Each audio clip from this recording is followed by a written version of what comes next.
اگر اللہ کی نافرمانی انسان سے ہو جائے نا، اس کی تلافی ہو جاتی ہے توبہ کے ذریعے.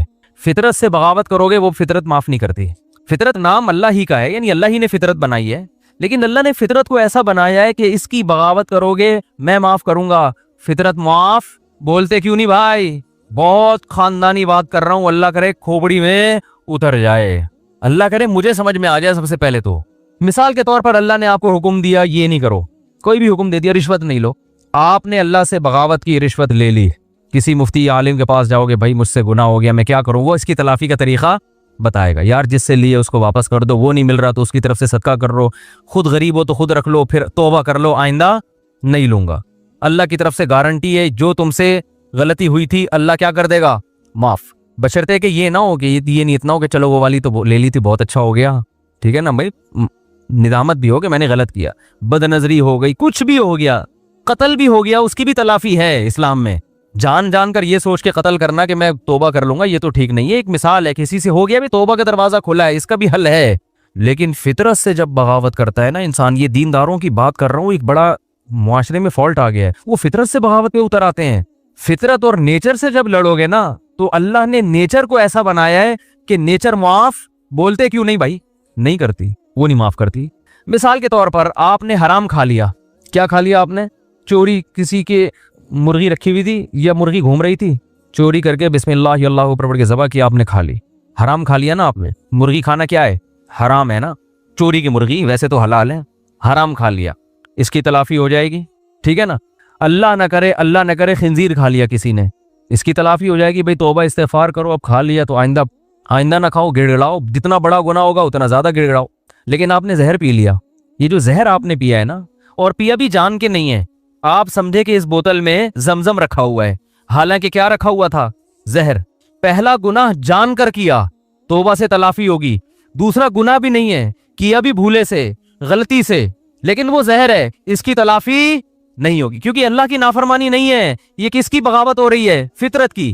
فطرت تو یہ بھی نہیں دیکھتی کہ تو جان کے غلط کر رہا ہے یا غلطی سے غلط کر رہا ہے. آپ جب زہر آنتوں میں اترے گا، جتنی مرضی توبہ کر لو، اے اللہ آئندہ میں جب بھی بوتل کا ڈھکن کھولوں گا 100 دفعہ سونگوں گا، پہلے کسی کو ٹیسٹ کراؤں گا، اس کے بعد میں پیوں گا، اس دفعہ معاف کر دے، میری آنتیں نہ گلیں، اس دفعہ معاف کر دے، آئندہ نہیں کروں گا. لاکھوں میں کروڑوں میں کوئی ایک معجزہ ہو جائے تو ایک الگ بات ہے، لیکن اللہ کا قانون یہ ہے کہ بھائی معاف تو میں نے کر دیا، تو نے بے احتیاطی کی، لیکن جو زہر ہے نا وہ معاف نہیں کرے گا، وہ تیری آنتوں کو گلائے گا اور تو مرے گا.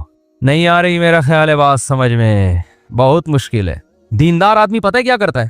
جو فطرت نے اصول، قدرت اللہ نے اصول، فطرت بھی اللہ نے بنا، زہر میں اللہ نے خاصیت رکھی نا کہ آنتوں کو گلائے گا. آگ میں جلانے کی خاصیت کس نے رکھی ہے؟ اللہ نے. آپ کا پاؤں پھسل گیا، لوگ کہہ رہے ہیں یار یہاں احتیاط سے جاؤ، نیچے آگ جل رہی ہے، پاؤں پھسل سکتا ہے. آپ نے کہا بھائی میں بڑا فنٹر ہوں، کچھ نہیں ہوتا ہے یار، میں گیا اور پھسل کے آگ میں گر گئے. یہ گناہ کیا نا آپ نے کہ احتیاط. اب آگ میں جیسے ہی گرے آپ نے اللہ سے معافی مانگی، اللہ مجھے معاف کر دے، میں نے بے احتیاطی کی. بے احتیاطی بھی ایک جرم ہے. اللہ فوراً کیا کر دے گا؟ معاف. کہ بھئی میرا بندہ توبہ کر رہا ہے، معاف. اللہ مجھے معاف کر کے آگ سے نکال لے اب، کیونکہ میں غلطی سے گرا ہوں، تو معاف. اللہ کیا کہے گا؟ ونس اپون اے ٹائم، ایک دفعہ ایسا ہوا تھا، ابراہیم آگ میں گئے تھے، میں نے بچا لیا تھا. بس یہ ابراہیم کے ساتھ ایسا ہوا، اور ہو سکتا ہے 2-4 اور ایسے واقعات ہو گئے ہوں. قانون یہ ہے کہ آپ کا گناہ تو میں نے معاف کر دیا، مگر جس غلطی کی وجہ سے آپ آگ میں سلپ ہوئے ہو، آگ کو میں نے پرمیشن نہیں دی کہ وہ تجھے معاف کر دے. اس کا کام ہے جلانا، وہ جلا کے چھوڑے گی. بات آ رہی ہے سمجھ میں؟ آج ہمارے ہاں بہت سے مسلمان اللہ کی تو نافرمانی کر ہی رہے ہیں، لیکن ساتھ ساتھ فطرت سے بھی لڑ رہے ہیں. دیکھو انگریز کوشش کرتا ہے نیچر سے نہ لڑے.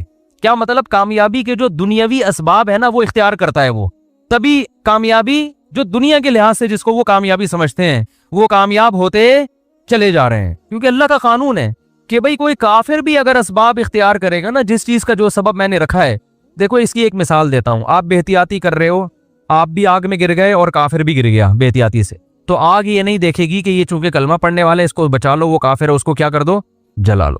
یہ آگ یہ نہیں دیکھے گی. اسی طرح آپ مسلمان تھے، آپ نے بے احتیاطی کی اور کافر نے اس راستے کو اختیار نہیں کیا، تو اب آگ یہ نہیں دیکھے گی کہ وہ کافر ہے تو احتیاط کر رہا ہے پھر بھی جلاؤ اس کو. نہ نہ نہ نہ، بلکہ آگ اس تک نہیں پہنچے گی، آگ وہ بچ جائے گا. دنیا کی آگ کی بات کر رہا ہوں. تو دنیا میں اللہ تعالیٰ نے کامیابی اور ناکامی کو کس کے ساتھ جوڑ دیا ہے؟ اسباب کے ساتھ.